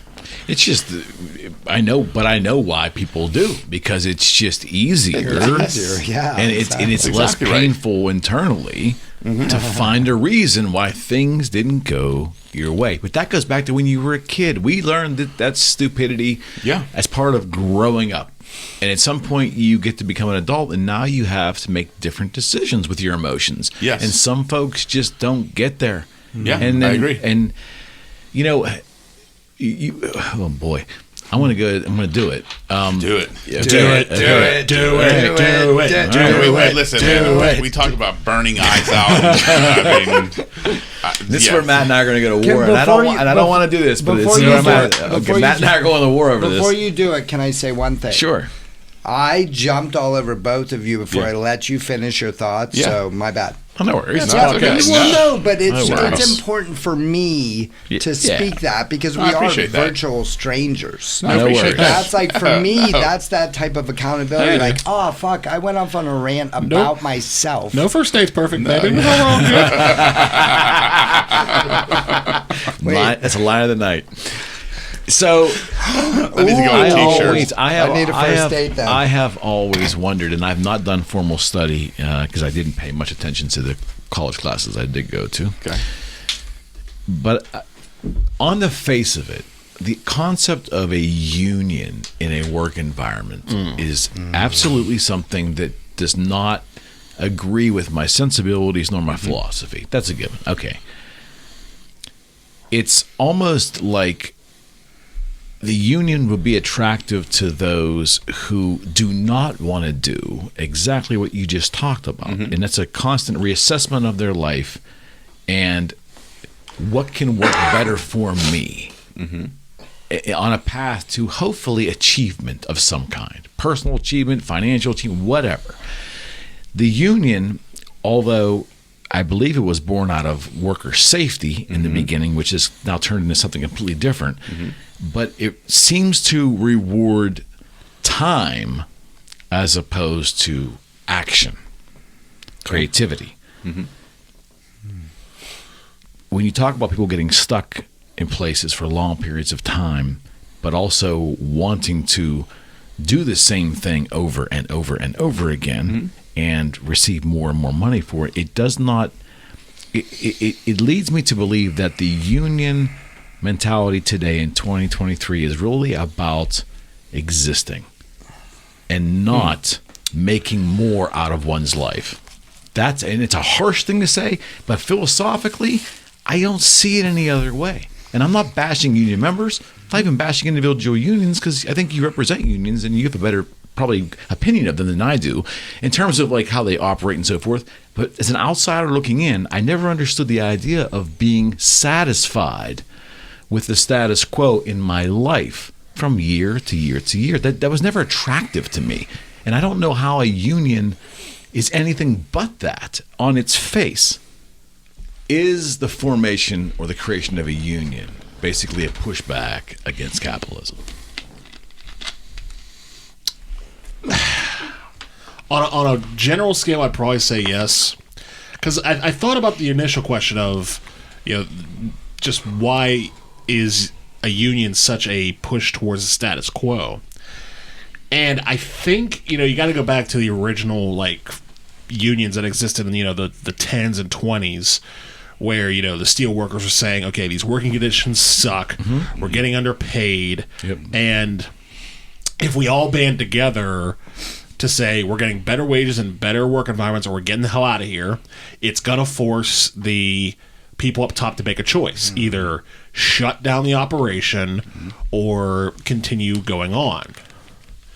And I think in a lot of cases, especially considering what was being alleged, and I think it's still being alleged in a lot of cases to this day, and again, Rocco probably has more experience on this than I do because I'm 30. Had to get that in there. I'm saying I'm young. I'm young, dumb, and uneducated. He's making an observation. I appreciate the observation, man. No, of course. But it's just the idea of, the people in charge don't want that negative coverage. They don't want that negative perception from the public of, okay, so either you're going to shut this down because you don't think you had bad wages or bad work environment and not make any money, or you're going to admit it. It's a no-win situation for those up top. And if they put themselves in that situation, then so be it. You could talk about, the guys like Carnegie and Rockefeller and stuff like that to a certain extent. But nowadays, it just feels that the environments, because we talk about the idea of avoiding pain and avoiding, things that you just don't want to deal with. Mm-hmm. That, I think, was the intent of the original unions. I just don't know if that's there today. I don't think that level of, okay, if I'm going to work another day in this environment, I'm going to go, hostile, ballistic, postal, whatever you want to call it. I think for a lot of unions, it's not there. I think it's more of a transactional situation where it's like, okay, do you want to be part of this group that's going to demand higher wages, or do you want to be outside and try to bank your bet on the people up top being nice to you? There's elements that are similar, but the threshold of avoiding pain isn't quite as there. If that makes any sense. Yeah. I'm surprised that was your answer. I think unions were started for the right purpose. I think some unions have probably lost their way. I think there are good unions out there. Absolutely, they fight for workers' rights. They're good for companies too. They allow a company don't have to hire people. I can just go to the union, sign an agreement with them, and just get workers for my short-term projects. Pay them the hourly wage, pay them the hours, the hourly rate towards their benefits, and cool. It makes it easy for a lot of companies that have transient work to be able to fill positions without having to go out and employ people. The problem I have is when unions come into employers that are already willing to pay their people good wages and good benefits, and then the union somehow gets in, and now they fight with the employer on wages and benefits because now they want more, and they want that little bit extra that now puts the employer kind of back against the wall, and they don't get what they could have got in the first place. The only people that win is the union, because the union gets dues per month per member. So it's a business. The administration of the union. The union. Yes, the union, you have to pay dues every month. I mean, as whether you want to be in the union or not. That's the part you got to understand, that if there's a collective bargaining agreement in place with a bargaining unit, and I'm employed in that bargaining unit, I'm subject to pay those dues whether I want to be in or not. Well aware. Now, we can vote to get the union out after so much time, but the majority of people in that bargaining unit have to. So if I'm a worker and I don't want to be part of the union, but I go and work for a company that has, a collective bargaining agreement, I'm part of the bargaining unit. Now I have to pay my $40 per month out of my paycheck that has to go towards the union dues. Even though I don't want anything to do with the union, I don't want to be part of it, I don't think it provides me any benefit, but I still have to pay those dues. Is there different, like when you talk about the collective bargaining agreement, are there different timelines? Those are contracts can be They 8 can be pages, whatever they they can want be to 300 be. pages. Right. Yeah, they're all over the board, depending on the union, depending on the employer. Gotcha. And look, there are benefits to unions, right? Like an employer can, like I said, can get workers where they don't have to provide benefits. They just have to pay the union for the benefits the union provides. And I think the unions provide apprenticeship programs. There's a lot of benefits to them when they're run appropriately. The problem I have is when it's a forced, like that's the problem I have, where it's like you should be able as an individual to choose whether you want to benefit from the union or not. But they're forced into it. Like that's just how it is. Like teachers, people that they're in unions, they have to, and there are benefits to it, but there are also people that don't want to be part of it. They still have to pay. And people that are making, maybe $15 an hour, $40 a month as union dues are a lot of money to people. On premise, my other issue is that they're generally not merit-based. Your time in there and your compensation is generally not merit-based. It's seniority-based. It's time. Yeah, it's seniority-based, yeah. What is the definition of merit? You're paid for performance. Okay, like the better you perform, the more money. That's how I look at it. So if you come in and you're like a savant, I met this kid playing pool at D's, and he's 21. I need you that microphone a little bit, buddy. Sorry, I met this kid, and him and his mentor. He owns a, God, I can't remember, maybe glass company or something out by Starlight. And this kid, he's a genius. He's brilliant. He doesn't have a union. This kid is able. This 21-year-old kid who's just like he built his own tattoo machine out of like batteries and shit. He's a genius. He's a savant. So they don't have a union there, right? And that's I was on your point. I was like on the merit thing. Here's this 21-year-old kid that would have to wait. Exactly. If he went and worked at a place, but he's not only mentoring him without a union, but he's taking them and shooting pool. The minute they walk down, I see a 40-year-old guy, I see the 21-year-old kid. I was like, shoot pool with us. I was like, ended the game we were on. I was like, I got to talk to these two.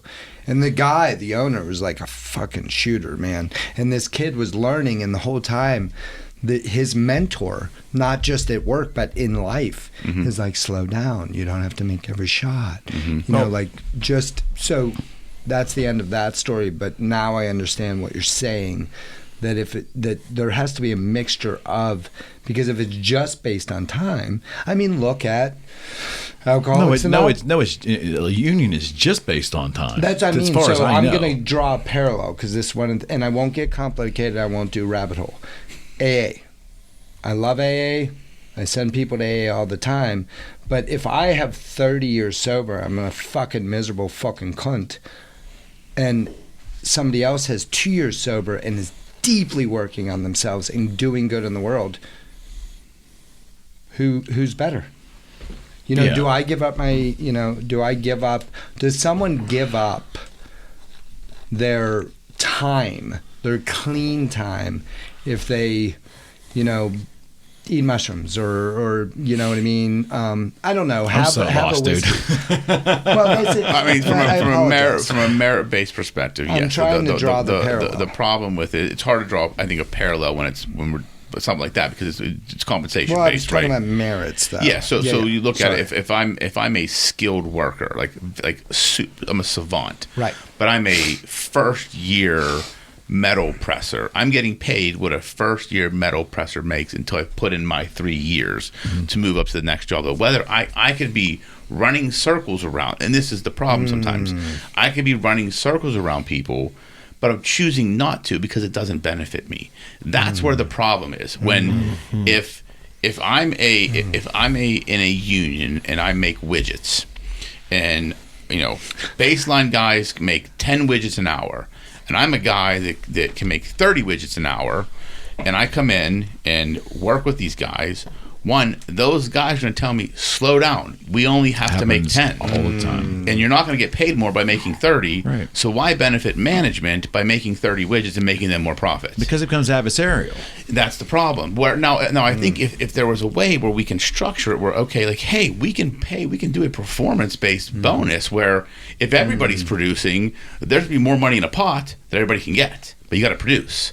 And I don't think all unions do. Maybe some do. I don't know the intricacies of every contract, but I think that when people have this perception of why they're bad, it's because of that. I've watched it happen with companies that have went under because of it. Like, these people, they just chose not to perform to their peak. They performed enough to get paid. Yeah, the union, the mentality to a lot of folks, and I don't say I exactly prescribe to this, but it's an element of my belief, is that unions often protect laziness. Well, and I don't want to. It's not just unions. I think that is happening in society. People do enough to get the job. People do enough to get the pay they're getting, but want paid more.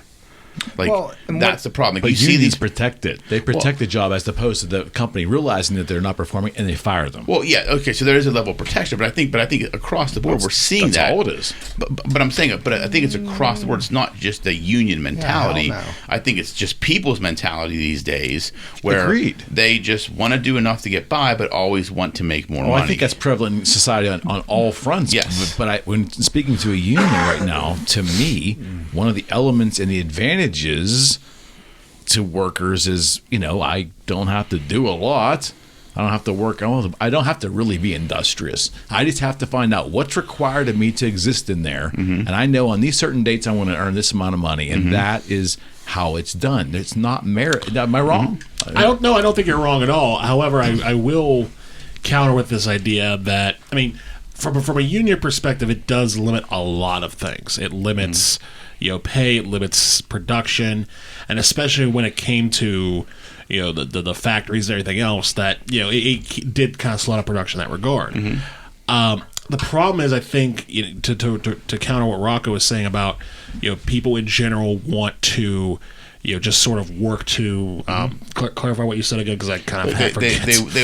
They work to do enough to get by to earn. They work to earn the wage they're getting, but want to be paid more. Correct. And I think there are a lot of people out there who do that. I also think, and we've talked about this on the show before, and I think we were just talking about this past Saturday, I might be wrong, the idea of, the cost-benefit analysis of living life. Yeah. I think that there's a lot of people out there that are afraid that, and I don't agree with this philosophy, but I get it, is that if you work your ass off and you bust your balls and you do, above and beyond what you're supposed to do, but then you're not rewarded for it, I think a lot of people are afraid to take that risk, which they shouldn't. No, because then you go somewhere else. What risk are you talking about? Sorry, I got the risk that they've spent so much time putting effort into. They're not willing to put the time and effort to get their knees scuffed and is that what you're saying they are? Hands dirty? I'm saying they're working their ass off, but they don't get rewarded for it. Where's the risk you were talking about? I got a little lost. The risk that staying too long. If they put their energy into, and I don't agree with it, but I understand it, that they put all of this energy into, the positive, and that. So I think what you're saying is you're saying people look at it as, if I put all this work and effort into it and don't get rewarded for it, why am I doing it? The risk of doing it, so they choose just not to do it. What's the risk? I think they risk not wanting to. It's wasting years of their lives. So that's the risk to them. Well, what's a waste though? Well, it's about perspective. What's the value of experience? They're not looking at it like that though. Who's they? The people we're talking about. So I come to think of it, the more I talk, the more I think I'm making your point, Rocco. Yeah. Because realistically, if they did put in the effort, then they're not really risking anything. Right. I've never met a person that busted their ass that regretted busting their ass. Like I've never met a person that actually busted their ass, like truly did, and said, "Boy, I fucking regret that. I should have been lazier." Never met a person that has that, because they either learn a fucking shit ton about who they are as a person and what their capabilities are, or they get rewarded, or they go find the place that will reward them, and that's the problem. Like people have, and I think we're agreeing. I think people look at it as the risk is, I'm going to have to put all this effort in and may not get rewarded. So the effort I'm exerting is the risk I'm taking, because there may not be a reward at the end. They're not looking at it from the perspective of just fucking do the work, because the reward is the work. The experience you get, who you become doing the work.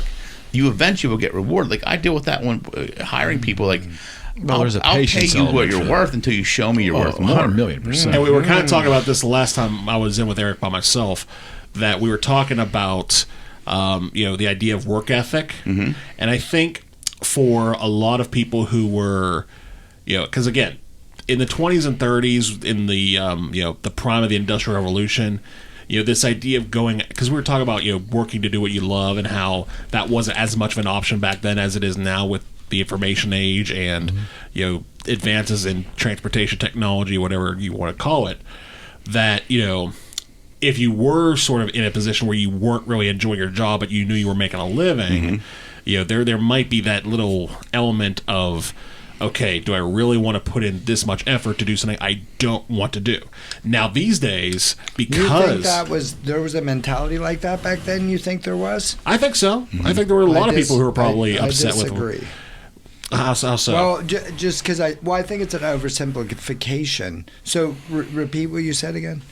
There were a lot of people back in the eras of the Industrial Revolution, 20s, 30s, 30s, even into like the 50s and 60s, where because they didn't have taken advantage of.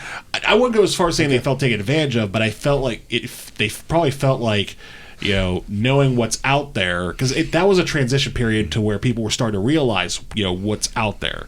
You're saying there wasn't a lot of choice there. Right. There wasn't a lot of choice, and people didn't really have a whole lot of options, because even if they knew, like, this place called Hollywood exists, I can go out there and be an actor or something like that. If they did, but if they were stuck in a place like, Millifred, Ohio, that's just probably a made-up place, but whatever the hell. He's pretty good. Yeah. To those out in Millifred, sorry. That if they're stuck out there and they're doing something they don't want to do, there's probably that feel of, okay, I don't have to really, bust my ass to a certain point because I'm not enjoying what I'm doing. And that's probably where a little bit of the unionization comes from too. But these days, there's so much opportunity for someone to do what they want to do. Yeah, there's get more into choices. Exactly. There's more choices, and there's more outlets to find those choices. Yeah. You know, if you want to go to Florida to be a music producer, it's not as hard as it was back in 1920. That if someone decides that they want to do it, and if they get to that position, if they do, love doing what they do, then of course they're going to bust their ass no matter what it takes, because they love doing what they do. It's when they aren't doing what they love to do that we get the situations like we have with unions, because there's this feeling of, do I really want to put all this effort into something I do not want to do but have to do because of the system that we're in, which, by the way, is capitalism. Yeah, I mean, I get what you're saying. I think, It takes ownership, though. If you just have to take ownership of your life and reassess on a regular basis, and because really the regret is that we're talking about time. I worked all this time and I wasn't rewarded. Well, yeah, okay, if that's how you're looking at it today, but you've had these 3, 4, 5, 10 years you worked there where you could have been reassessing and you probably wouldn't have hung around that long. And I'll go this far too, is that we talk about cost-benefit analysis and talking earlier about wanting to avoid things or to avoid pain. That for a lot of people, that avoiding pain, they really don't think about avoiding pain as much as they do. Because let's talk about the idea of time and reward. Okay, were you rewarded as justly for doing more work? Like let's say you do 2 times work of your fellow coworker, but you both make the same amount of money. If you don't have a job, then you find yourself in that pain of, I'm not getting rewarded at all because I'm not doing anything. Right. And I don't think that's in modern discussion well enough when it comes to the workplace. I understand why people are pissed, but at the same time, and they're not looking at the consequence. Right. They're not looking at the consequence. No, and that's the problem. I think they're just looking at it as, this is frustrating, and a lot of it's fear. They fear change. Because I'll be blunt and honest. That's how I was for a few years. Yeah. Where I thought, okay, is this really where I want to be? Am I getting justly rewarded for what I'm doing? And I thought, do I need to get the hell out of here? Do I need to make a change? And there were at times where I attempted to, but at the end of the day, I was like, okay, this isn't the worst thing in the world, but at least it's something. And I know that sounds very Orwellian to the point of the end of 1984, but what other option do we have? I mean, in a sense, it is spiritual settle. In a sense, it's spiritual settling, but we all do a bit of that to be spiritually unsettled. Yeah. Well, each person has to understand what they're content with. Like that's how I look at it, right? Everybody has their own level of content, and then to your point, like, what is the alternative, right? If you're like I always say, if you're not happy where you are, you have 2 choices: change it or accept it. That's really it. And if some people just accept it, and that's fine. Then you find the good in it. And when I say accept it, I don't mean be miserable, but I said find the good in it. Like, what is the alternative? I could be not having a job. But we want to do it all. We want to. Well, but again, I don't think everybody does. I don't think everybody. Some of us can't. Some of us can. Some of us, I can juggle a tremendous amount. A tremendous fucking amount. Because I've worked my fucking ass off for first job. I get excited. We lost him. Look, you turned my fucking buddy. mic. Hold on. I got censored. No, you didn't. He was avoiding the rabbit hole, so he just turned your mic off. That's fine. Well, I've been working since I was 12. Yeah. Hey, now, have you ever been part of a union? No. You? No. You? No. So what the hell are we talking about? Well, None of us have the experience really talking about it, I guess. Well, we're at it. Let's talk about girls. There was 2 instances where I had to vote on accepting a union in 2 jobs early on in my life, and luckily both of them were voted down. One was the Teamsters, and we were a little bit afraid we voted them down. That was going to get a little ugly. I can't remember what the name of the other one was, but I just didn't see, as a young person, I didn't see the benefit of it. I didn't, but they said if you get this union through, we guarantee you'll make another 30 cents an hour. Well, I was only making $4.50, but but still, in the end, for all the aggravation and consternation and having management turn against us to a job that was already kind of like uncomfortable, Wasn't your thing.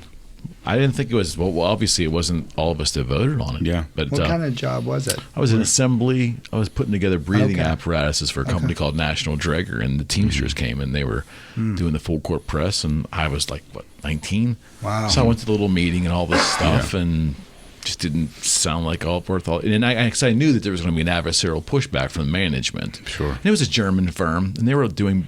They do business a little different than I think that the American firms do. Yeah. A little bit less tolerance of bullshit. Did you get to be in Hoffa? No.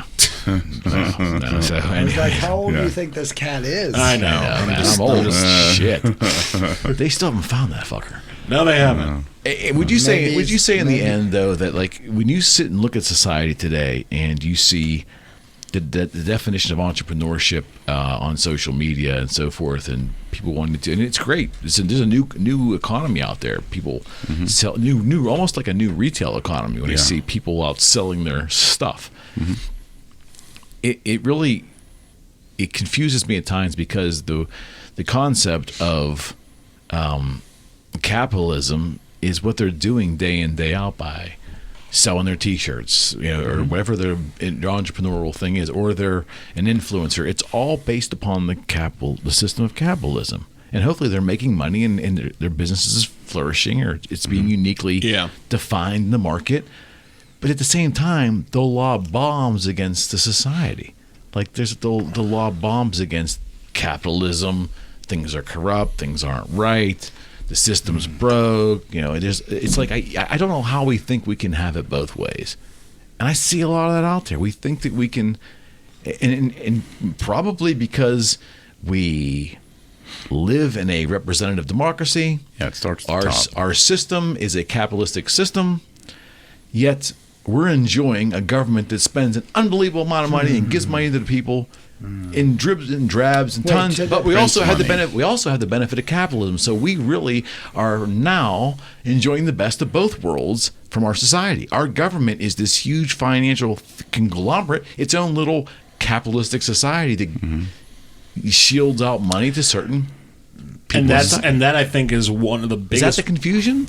I think so, because I think one of the biggest reasons that people are so upset with capitalism nowadays is that it resembles government. Well, you're not wrong. You're not wrong because think about where we were talking about how unions started. Let's think about how politics started. Politics is basically the unionization of spiritual ideas, where it's basically everybody gather together. I'm going to lead you in saying that everybody is right about this, and it feels like that has gone away in modern American politics. Because because of the information age, when a politician says, I am just like you, I will fight for you, I'm going to do the things that you want to do, and then they turn around, or either turn around now or they did so back in 2004 and 1996, and it's just, it reeks of hypocrisy, and it wouldn't reek of hypocrisy so much if their message now didn't reek of altruism. That's the problem. I mean, because realistically, fake altruism. What is What's the definition? What's the definition of altruism? In layman's terms, basically that everything you say is right, and for the common good. So Facebook. Thank you. Well, I just think politicians should. So the system's broken. We can all agree to that. It starts at the top. The political system. System's broken. Yes, it starts at the top. So when the politicians create discontent towards capitalism, of course the people are going to believe that it's a representative government, right? It's a representative government. That's what a republic is. Now that's only half of our. But what I'm saying, but it's enough. It's enough to create one philosophy. It's enough to create a problem. Yes. Politicians, when they had the majority, especially. But what I'm saying is politicians need to. I'd be a lot happier with politicians if they would say, "I am better than you. That's why I'm running." Like, just be honest. Be honest. Just be honest. I am better than you. I believe I'm better than you. That's why I'm running to be your representative. I'm not one of you. Like, I'm not. Like, just be honest. Like, they're not one of us. They don't like. Sorry, Joe Biden has done nothing but politics. He knows none of the woes I have as a business owner, employing people. I employ 7 people. Like, he has no idea the woes of that. Like, they eat before me, always. He's never felt that pain. He can't say he understands that. Never made a payroll. Right. Politicians don't understand that. So just say what you really are. And then I think people would be more inclined to make better choices. because we do not have the ability, the majority of us, to do that sophisticated thinking where we can understand what's behind the curtain. Like we just look at the curtain, and the politicians say, "I'm just like you. I grew up in Scranton. Like I'm just like you." Not picking on Biden. I'm just saying, like it's just the example I have in my head. They're not, and we need to understand that they're never going to be one of us. Do you watch The Boys? The show The Boys? No, I don't even know what that is. It's based on a comic book, and it's on. I don't know what it's on. Just look it up. It's called The Boys. It's fucking brilliant, but it's modern day superheroes. Okay. And the one superhero who represents kind of Superman. Okay. But it's like there's it's not politically correct at all. You'll all fucking love it. But the main superhero, and it's a corporation owns the superheroes. Okay, interesting. And he literally stands up in a fucking crowd and he says just what you're saying. And it's fucking glorious. Yeah. And they you would love this show. I'm going to check it out, definitely. I don't spend a lot of times watching shit. Yeah. This is I'm going to check it out. Everything that you're talking about. Because that's what people need to do. And I think in a sense, and in a weird sense, because I don't like the guy, but I will admit when, he was successful. Yeah. I think that's what a lot of people dug about Trump. Yes. He came out and said, "I'm going to come in here and make everything better because I am better." That's exactly right. right. Now, whether or not that's true is up to massive amounts of speculation. Sure. But the message got across to people because they were tired of the, I'm just like you. And in a sense, there were people in there that were just like us. W was a good example of that. Right. Sure. But these politicians... GW, you mean? Yeah, but these politicians have been groomed their whole life. Like, that's it. They've most of these politicians, like from the time they were in college, knew they wanted to get into politics. Yeah. They made the right choices. Sometimes they were groomed. Families. Exactly. It's family. Especially as senators. Very rarely do you see the average man making it to that level of politics. And you're right. True. Like with Trump, like the reason why Trump got elected, he spoke to middle America. The people that people fucking forgot about. The people that was like, we know they're going to vote for. The people the Democrats forgot about. Exactly. And he just said no. He's like, no, I'm talking to you because you matter too. And guess what? I'm not like these motherfuckers. I'm not like you. He didn't talk down to them. He didn't. No, he didn't talk down to anybody. And his opponent, by nature, she comes off as she talks down. Well, that's exactly right. I think that was the biggest. That's why he beat her because he didn't talk down to the voters. Right. I believe that. And I don't necessarily think that she did. Her nature was condescending. Yeah, whether it was or not, it was the way she comes across. And she was labeled that skillfully by marketers, labeled that way. And he was refreshing because he came in as a different voice. Sure, but we have to understand when we're talking about Trump talking down to people, he's not the brightest bulb in the bunch. Correct. He's got a really good fucking... But you don't have to be. But you don't get to be a billionaire by being dumb. But you need a brilliant team around you. Sure. And he knew how to get that. And give me $2 million fucking dollars and see what I'll do. But here's the thing: like, did you see Chappelle's monologue on Saturday Night Live when he talked about Trump? God, yes. That was it right after he got elected? No, this was like literally a couple months ago. Yep. Where he talked about why Trump was so brilliant. He's like, and he read it back. He's like, we talk about all these politicians. They're all fucking corrupt. They're all sitting in this house. He's like, Trump was the motherfucker that came out of the house and said, all the shit you think we're doing, we're fucking doing it. Yep. And he walked right back in the house. Because he was transparent. Remember the debate, the tax code with her? Yes. He was talking about when that debate with Hillary, when she said, yes, of course I use the fucking tax code. And you won't change it because all your donors use the same fucking tax code I do. Including you. And that's what he says. He's like, that was like Trump coming out of the house that we know all these politicians are in, doing all this crazy, corrupt shit. He's like, all the shit you guys think we're doing? Yep, we're definitely fucking doing it. And walk right back in the house. That's why people voted for him. Because he said exactly what we knew was going on. That's it. He wasn't trying to hide the ball. He's like, yes, of course I would have done the same thing. Of course I use the tax code to my advantage. I pay the taxes the code says I have to pay. I'm not going to pay any... That's the thing I don't understand. Would anyone in this room, let me ask you this question, would anyone in this room voluntarily give the government more money in taxes? No. I don't want to give them the money they ask for now. Nope. Correct. So you talk to anybody on either side of the aisle, no one's going to say, yeah, of course I'm going to give them more money. No, you pay what the government says in the tax code you have to pay.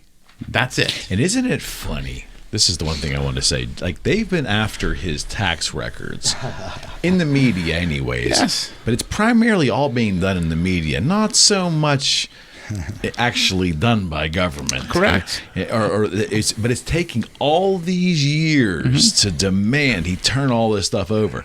Come on, man. If they really thought there was something that was going to separate his dealings from the rest of them, they would have been there in 3 months. They would have gone and fucking seized those documents. Well, again, that goes back to the hypocrisy of it, where the politicians are trying to, because I mean that's the one thing I can understand why the Democrats did that, where because their philosophy was, okay, we want to appeal to people who think that Trump is a bad guy, and we want people to appeal to people who think that the bad guy is going to lose.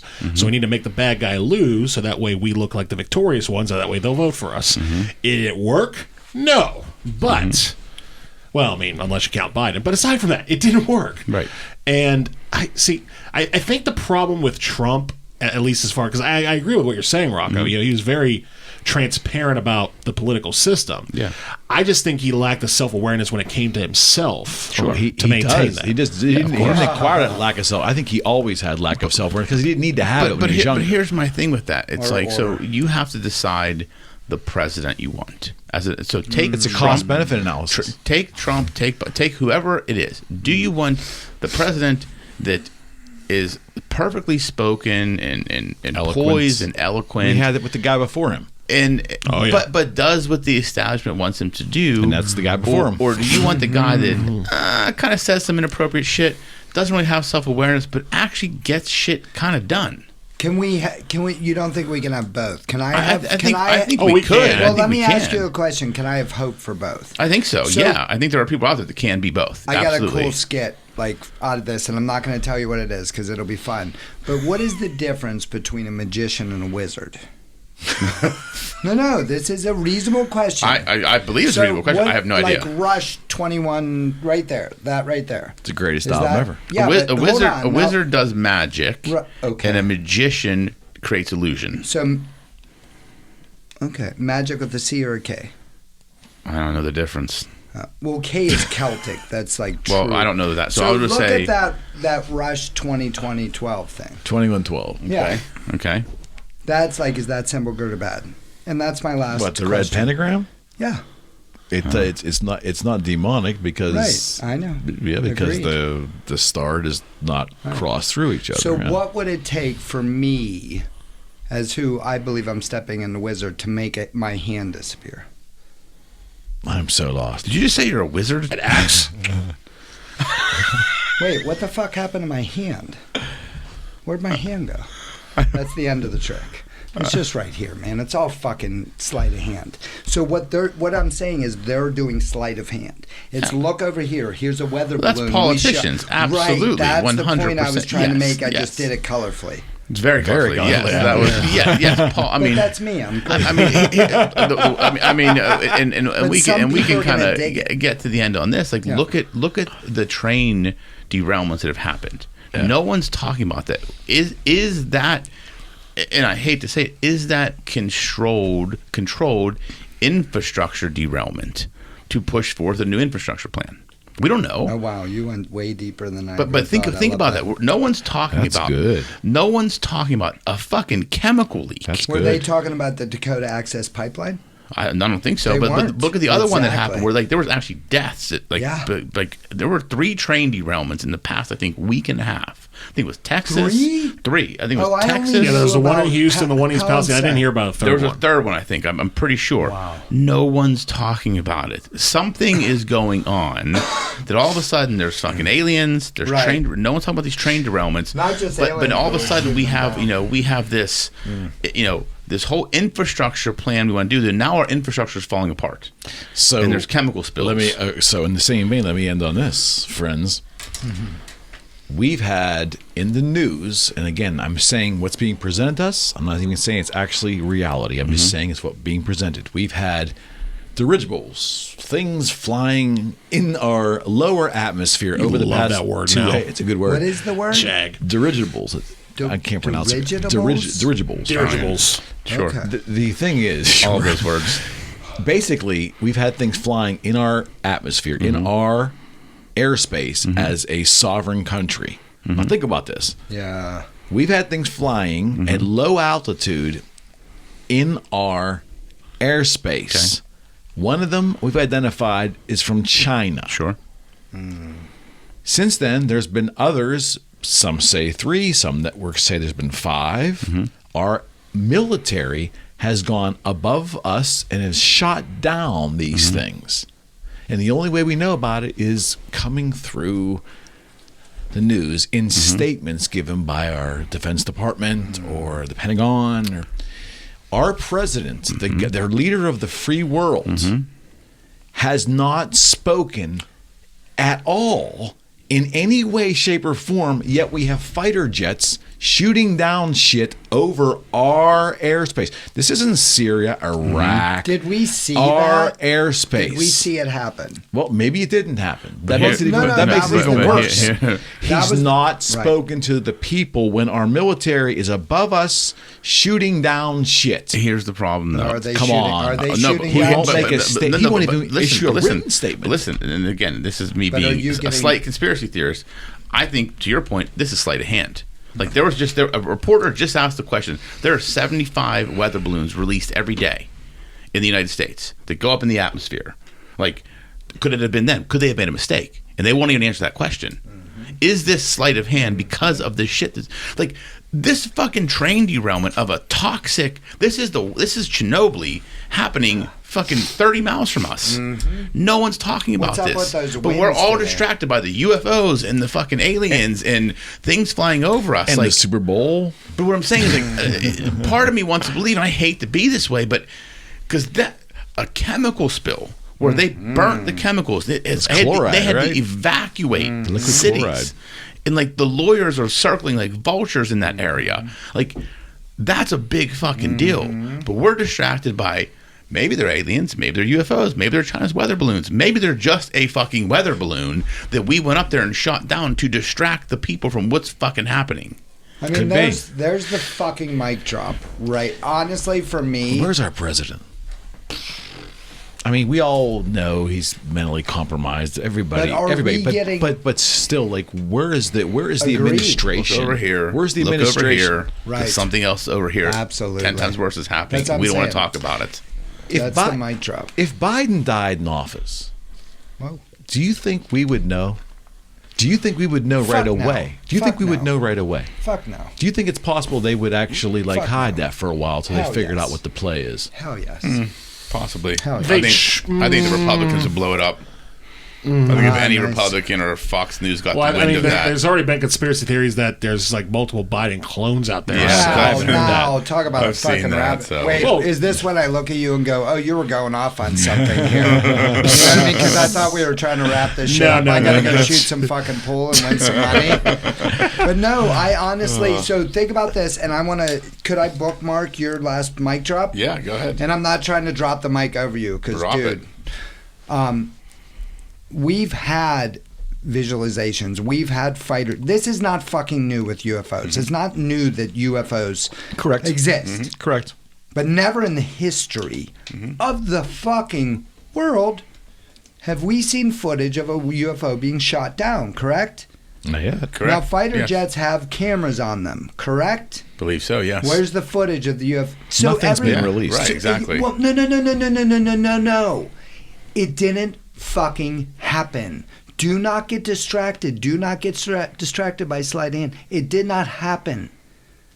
The weather balloon happened over The South weather balloon Carolina. happened. Or the UFO China did spy not balloon fucking happened. happen. The spy balloon happened. There's footage I of that. know our technology is brilliant. F-22 Raptors, whatever they're going through. I mean, America air defense is second to none. Not even fucking close. Yeah. But there's no fucking way we're shooting down a UFO. Sounds like a bunch of fuckery to me. Exactly. And with that, we're going to end Yes. on the concept of fuckery. Fuckery. Gentlemen, Shenanigans. What has this appreciate podcast been? Nothing but. Total Yeah. fuckery. And I love episode fuckery. 325 is in the bag. Gentlemen, thank you very much. 325. Thank you. Appreciate Pleasure, it man. very much. Good seeing My y'all. pleasure. Absolutely. And I'm sure we'll do this again. Yes. I hope Because so. we love fuckery. Fuckery. We're out.